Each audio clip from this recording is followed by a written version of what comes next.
Hi, I'm Jules, a speech pathologist. The question was, do speech delays go hand in hand with autism? The answer to that is no, not typically at all. So children can present with speech delay, speech and language delay, or they could be diagnosed with autism or as autistic. So as part of the diagnosis of autism, it does involve looking at speech and language skills and communication. So there's a area or a triad of developmental areas that are affected by a child developed or diagnosed with autism. And again, this is nothing to be judgmental of. It's simply the way that atypical development is looked at in a child. So the three areas are speech and language delay. So they look at how a child is compared to other children their age and how that's developing. Is it delayed?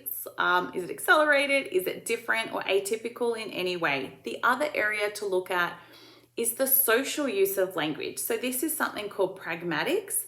It involves things like turn taking, staying on topic, understanding or responding to another person by reading their cues or their social awareness of the room, or some may say reading the room. So this could be, for example, if a child is using languages and sentences, but maybe doing something like scripting, repeating, say, episodes of Bluey or Sesame Street, or things that they've heard straight away in front of them, or a delayed echolalia, things that they've heard previously, and not so much engaging in conversation, but still talking and using words.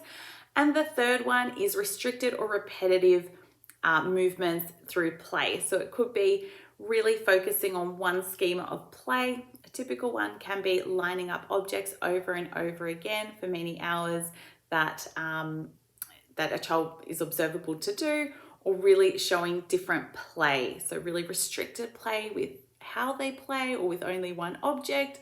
Again, this is not a judgmental thing, but it is something that the paediatrician and child psychologist will be looking into when forming part of a diagnosis. So I hope that question was helpful. Feel free to forward this to anyone who also may find this helpful.